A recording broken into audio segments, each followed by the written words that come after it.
Alright, so this video is about the law of cosines. Alright, first of all, like the last video on law of sines, it deals with oblique triangles, but it doesn't stop there. It does work for right triangles too. But we generally reserve these laws for triangles that are not right triangles. Because of right triangle, we just use sine, SOHCAHTOA, sine, cosine, tangent. Alright, anyway, the law of cosines is used for one when you have side, angle, side happening. That means if you have a side and the side and the angle included in the middle of both of those, if we have that happen, like if I know this side and I know this side, like say this side is 11, this side is 15, and this angle is say 17. If I know that's happening, that's side, angle, side happening, and that's a law of cosines problem. All right, another example that you use law of cosines opposed to using law of sines is this. All right, you ever have side, side, side happening? Like you have this side, you know this side, and you know the third side. Let's say this side is 10, this side is 2, and this side is 11. All right, so if that's true, you can use law of sines, law of cosines. You couldn't use law of sines because law of sines requires you to know at least one of the angles. Lowercase b. So you need to know at least one of the angles in order to do this. Like if you started it off, you have sine of A, which is unknown, lowercase a, which is 2, over sine of B, which is also unknown, lowercase b is 11. And in this equation, you got two unknowns, so there's no way to finish this using law of sines. The same case if I had side, angle, side, it would be nowhere finishing that because I have two unknowns using law of sines. So because of that, law of cosines is created. And this is what the law of cosines says. All right, so these are the formulas for the law of cosines. There's 3 of them. This says a squared equals a b squared plus c squared, subtract 2bc times cosine of capital A. It looks like a lot to memorize because I never give you these formulas on the test. But it's not a whole lot to memorize. One thing you'll notice is whatever this lowercase letter is going to match with the only angle in the problem, which follows a cosine. So if this is capital A, this will be lowercase a here. And these letters are all the letters at all the other sides. So you got B and C again, and the first 2 are squared with subtraction of 2 there. So if I started with B, where the angle there is B, and you got A and C are the sides left. So it's A squared plus B squared plus C squared, subtract 2AC, and so forth. And then C squared equals A squared plus B squared, subtract 2AB times cosine of C. So that's what law of cosine says. We can manipulate them and solve them for other variables like A or B or C and so forth. But this is the general law of cosine. So I'll write this down someplace and we can use that to solve triangles whenever we have side, angle, side happening or side, side, side happening. All right, I'm going to erase the screen and we're going to talk about how to actually use this in a problem. Okay, so here's an example. It says solve triangle ABC if lowercase a is 12, lowercase c is 16, and capital B is 38 degrees. So I went on ahead and drew a triangle ABC. And let's plug in what it told us about it. All right, so let's start off with this.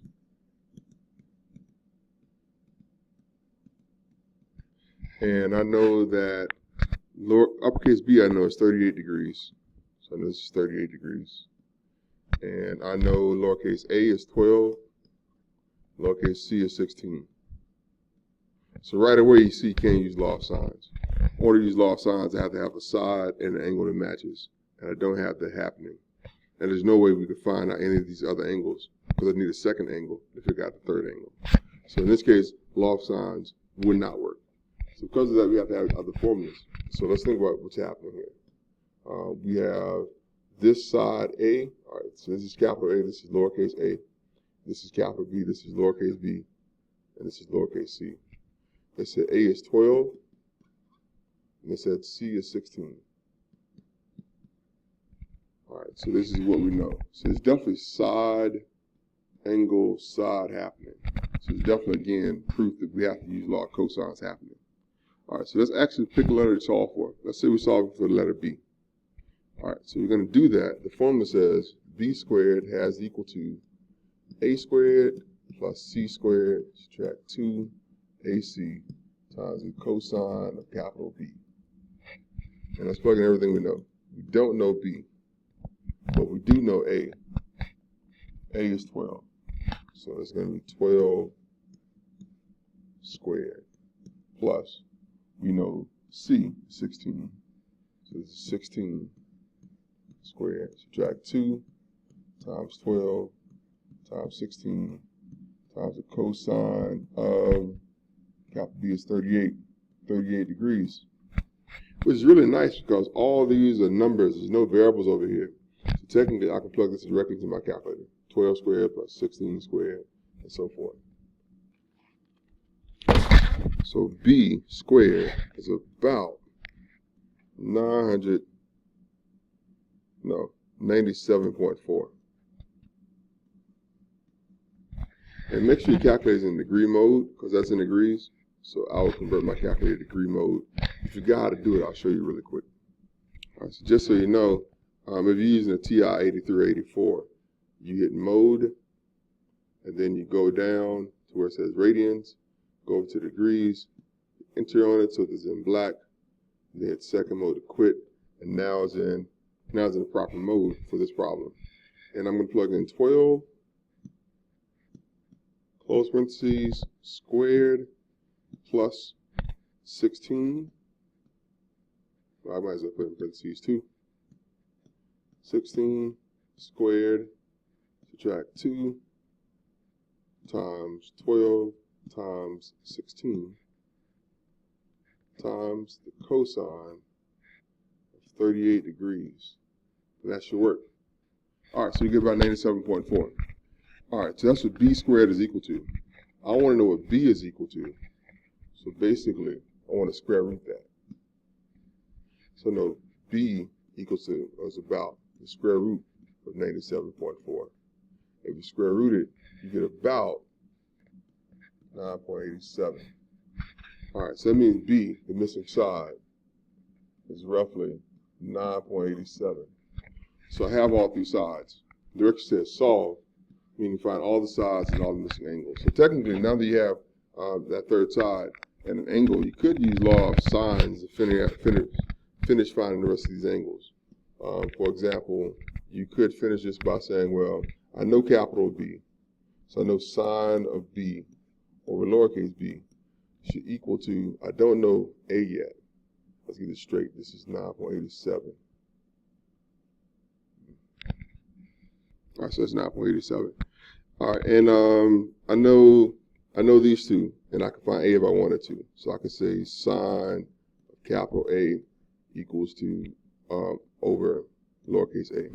So this would wind up being sine of 38 over 9.87 equals to sine of an unknown angle over 12. And you cross multiply, and you finish solving that for A, and eventually you're going to get that A has equal to. You get sine of A has equal to. Sine of A has equal to 12 times the other fraction. Sine 38 over 9.87. And you can do A equals to the sine inverse of that side, or whatever that is, and that's going to be, when you plug this, all right, when you plug this into your calculator, you get 0.7485. All right, so when you plug that in, sine inverse of that, you get about 48.4 degrees. So I know capital A is 48.4 degrees. And it's pretty easy to find the last angle. I just add those two up, subtract 180. Taking a closer look, that 0.4 would be better written as 0.5. So about 48.5. 48.5 degrees, and this is 48.5 degrees. Anyway, do the math, add those up, subtract 180. The last angle is 93.5 degrees. And now we solved it. We found all the missing sides of that triangle and all the missing angles of that triangle using law of sines. Now, law of cosines. Now, the only thing is, though, I really don't like using this law of sines to finish this. The reason why is sometimes you can create the ambiguous case. It can give you two different triangles, and it's just weird. You end up having two different possible triangles for it, and you never know it's happening until you're done. So are you going to have something like this happen? You're going to add up all these angles, and they add up like 240 degrees because you have the ambiguous case, and you're really looking at two different triangles. So because of that, I like to stick with the law of cosines, even for the angles, if I know all the sides to it. So I'm explaining how I can rewrite this formula to find B, opposed to using the way I found it using the law of sines and so forth. Find any missing angle. All right, we'll explain that now. All right, I said earlier we could solve this equation for the variable A. And if I did, I could find the angle A without using law of sines. So let's think about this. If I took this equation, I want to isolate just this piece. Right? Change that color. I want to isolate just this piece. You probably subtract B squared, subtract C squared for both sides. And you get A squared, subtract B squared, subtract C squared equals to negative 2 BC times the cosine of capital A. Now, again, we're still trying to isolate just this piece. So if I want to isolate it, I want to divide away this part. So I'm going to divide both sides by that part. So what I have now is A squared, subtract B squared, subtract C squared equals negative 2 BC times cosine of capital A. I'm going to divide this by negative 2 BC. I'm going to divide this by negative 2 BC. So A squared, subtract B squared, subtract C squared over negative 2 BC equals to, this cancels, cosine of capital A. So to finish, our cosine inverse both sides. So A would equal to the cosine inverse of A squared, subtract B squared, subtract C squared, all over negative 2 BC. And if I know all the sides, I can simply plug them in here, and I'll know angle A. It'd be similar for angle B. If I want to find a formula for angle B, I only have to do the math for it. I can kind of follow this one. It'd be cosine inverse of B squared, subtract A squared, subtract C squared, all over negative 2AC.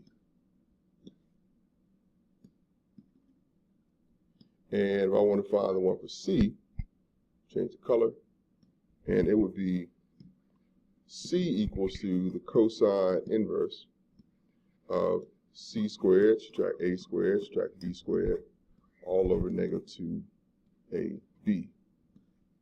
And now I got three formulas that I could find an angle if I know all the sides to that triangle without having to use law of sines. And it's really useful, and it keeps you from having to come across the ambiguous case. All right, moving on. One last example. So previously we found this angle A in this problem using law of sines. Let's reconsider it using the formula we just created. All right, so here's the formula. Cosine inverse equals A squared, subtract B squared, subtract C squared over negative 2 BC. And A, B, and C are listed there. All right, let's plug in all those numbers into this formula. So A equals cosine inverse of, all right, we plug all this part into your calculator. You get cosine inverse of 0.6630, roughly. Let's see what A equals. We do the cosine inverse of that, get A to be about 48.5 degrees, which is what we found using law of sines. But I just think this is better. All right, that's it. That's all I have. Well, that's all I have on that lesson. There's one thing I'm not gonna have a chance to mention, but it's the area formulas for triangles, area of oblique triangles.